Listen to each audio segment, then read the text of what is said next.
தமிழ் மாநில பகுஜன் சமாஜ் கட்சி ஜூலை 5ஆம் தேதி நாங்க ஓபன் பண்ணோம். அதுல இருந்து தொடர்ந்து நம்ம கட்சி பணியை நாங்க தொடர்ந்து சேர்ந்துட்டு வரோம். தமிழ்நாட்டில் ஃபுல்லா சுற்றுப்பயணம் பண்ணிட்டு சென்னை மாவட்டம் ஃபுல்லா முடிச்சிட்டோம், பொறுப்பாளர்கள்லாம் போட்டுட்டு. அடுத்தது திருவள்ளூர் மாவட்டத்தின் பொறுப்பாளர்கள் போட்டுட்டோம். அதுக்கப்புறம் காஞ்சிபுரம், செங்கல்பட்டு எல்லா பொறுப்பாளர்கள் போட்டுட்டு வரோம். லாஸ்டா காஞ்சிபுரம் மாவட்டத்துல போட்டுட்டு இருக்கிறோம். விழுப்புரம், அடுத்தது விழுப்புரம், ராணிப்பேட்டை தொடர்ந்து நாங்க போட்டு வரோம். அடுத்தது 28ஆம் தேதி சேலம் மாவட்டத்துல நம்ம பொறுப்பாளர்கள் அறிவிக்கிறோம். அதுல கொஞ்சம் பிரம்மாண்டமான நிகழ்ச்சி நாங்க நடத்துறோம். தமிழகம் முழுவதும்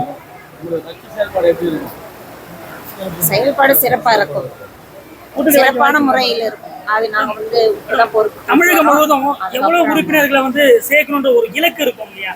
அந்த இலக்கு நாங்க இலக்கு ஒரு லட்சம் பேர் மேலே நாங்க உறுப்பினர்கள் சேர்க்கறதுக்கு நாங்க இது வரைக்கும் நாங்க 1 லட்சம் பேர் சேர்த்துருக்கிறோம். இனிமேல் நாங்க சேர்க்கிறோம்.